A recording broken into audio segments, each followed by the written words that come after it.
भारत आज अपना 79वां स्वतंत्रता दिवस मना रहा है। देश के अलग अलग कोने में झंडारोहण कर स्वतंत्रता सेनानियों को नमन किया जा रहा है। जहां प्रधानमंत्री नरेंद्र मोदी ने दिल्ली के ऐतिहासिक लाल किले पर तिरंगा फहराकर स्वतंत्रता सेनानियों को याद किया, तो वहीं दूसरी ओर उत्तर प्रदेश के मुख्यमंत्री भी झंडारोहण कर राष्ट्रीय उत्सव का हिस्सा बने। उत्तर प्रदेश के मुख्यमंत्री योगी आदित्यनाथ ने राजधानी लखनऊ स्थित अपने आवास, इसके बाद विधानसभा पहुंचकर ध्वजारोहण किया। सीएम ने कहा कि आज का दिन उन सभी शहीदों को याद करने का दिन है जिन्होंने इस देश के लिए अपना सब कुछ न्यौछावर कर दिया। उत्तर प्रदेश के नागरिकों को स्वतंत्रता दिवस की हृदय से बधाई देता हूं।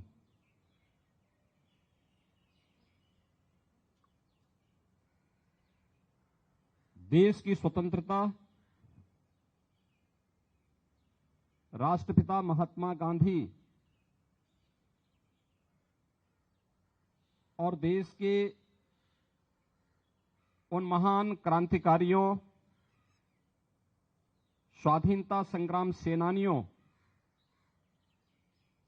के संघर्ष की देन है, जिन्होंने देश के अंदर उत्तर से लेकर दक्षिण तक, पूरब से पश्चिम तक पूरे देश को इस संघर्ष के साथ जोड़ करके सैकड़ों वर्षों की दास्ता से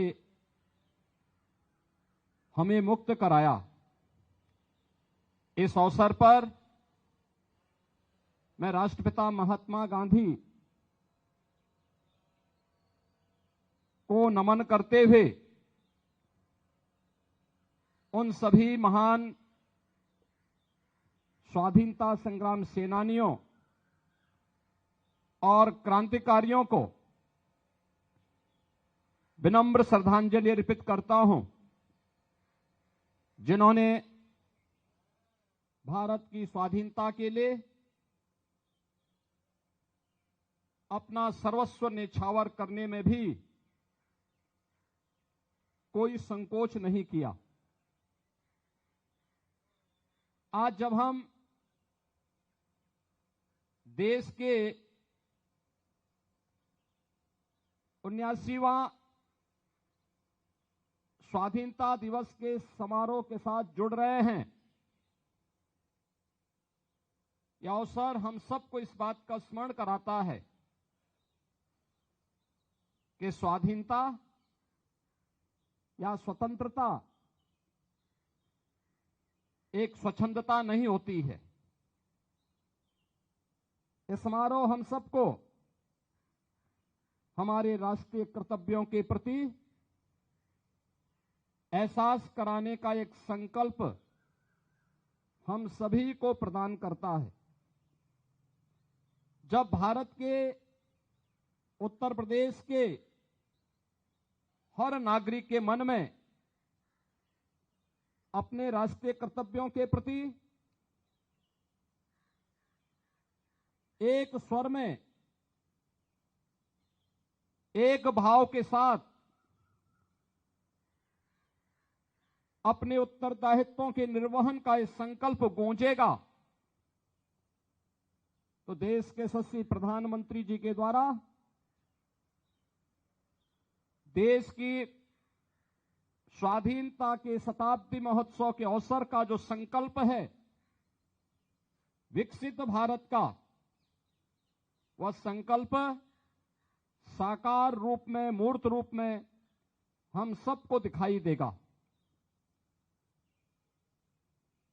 एक और जहां यह देश वर्तमान में अपने स्वाधीनता के 78 वर्ष पूर्ण कर रहा है, वहीं भारत माता के महान सपूत और भारत के संविधान के शिल्पी बाबा साहब भीमराव अंबेडकर के द्वारा निर्मित संविधान अपना अमृत काल में प्रवेश किया है। भारत के संविधान ने सम और विषम परिस्थितियों में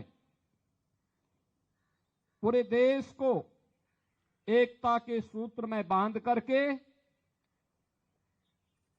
देश के अंदर सामाजिक न्याय, बंधुता और समता के उन संकल्पों को आगे बढ़ाने में एक महत्वपूर्ण भूमिका का निर्वहन किया है।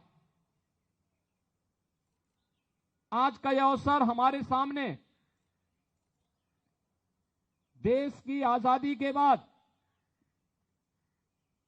देश की सीमाओं की सुरक्षा करने वाले और देश के अंदर आंतरिक सुरक्षा की बेहतर स्थिति को बनाने वाले उन सभी ज्ञात अज्ञात जवानों के प्रति विनम्र श्रद्धांजलि अर्पित करने का भी यह अवसर है। अभी हाल ही में हम सब ने भारत की सेना के शौर्य और पराक्रम का, उनकी सामर्थ्य और शक्ति को देखा है जब ऑपरेशन सिंदूर के दौरान इस पूरे ऑपरेशन को सफल क्रियान्वयन के माध्यम से दुनिया को भारत के सामर्थ्य से भारत की सेना के जवानों ने उसका एहसास कराया। पूरा भारतवासी इस बात का एहसास करता है कि ऑपरेशन सिंदूर इस मायने में कुछ अलग है क्योंकि ऑपरेशन सिंदूर के अंदर हमारे जवानों ने जिन अस्त्र शस्त्रों का प्रयोग किया था, जो मिसाइल, जो ड्रोन इस्तेमाल हुए थे, ये स्वदेशी हैं। कोई भी देश अपने सामर्थ्य और शक्ति पर तभी विश्वास कर सकता है, याद रखना, जब वह अपने हस्तशिल्पी, अपने कारीगर और अपने देश के उद्यमियों को आगे बढ़ने के लिए एक बेहतरीन माहौल देता है। देश के अंदर आंतरिक सुरक्षा को बनाए रखने के लिए सिविल पुलिस और उससे जुड़े हुए संगठनों की एक बड़ी भूमिका होती है। एक और सुरक्षा का बेहतर माहौल और दूसरी तरफ स्वदेशी को जीवन का हिस्सा बनाना देश की स्वाधीनता दिवस का एक संकल्प बनना चाहिए। उत्तर प्रदेश में वन डिस्ट्रिक्ट वन प्रोडक्ट के माध्यम से स्थानीय उत्पाद को आगे बढ़ाने, उसकी ब्रांडिंग करने, उसे मार्केट से लिंक करने, उसको नई डिजाइन, नई तकनीक, पैकेजिंग के साथ न केवल उत्तर प्रदेश बल्कि देश और दुनिया के मार्केट तक पहुंचाने के लिए जो कार्यक्रम चला, वह प्रधानमंत्री जी के वोकल फॉर लोकल के उस अभियान को एक नई ऊंचाई प्रदान करता है। आज के अवसर हम सबको भारत माता के उन महान सपूतों के प्रति नमन करने का, उन्हें विनम्र श्रद्धांजलि अर्पित करने का तो एक अवसर है ही, साथ ही साथ हम सब विकसित भारत की उस संकल्पना के साथ जुड़े जो आत्मनिर्भरता के साथ ही हर भारतवासी के सामने, हर उत्तर प्रदेशवासी के सामने एक बेहतर भविष्य की तस्वीर प्रस्तुत कर सके। मैं एक बार फिर से देश की स्वाधीनता दिवस के अवसर पर आप सभी को हृदय से बधाई देता हूं, अपनी शुभकामनाएं देता हूं। धन्यवाद। जय हिंद।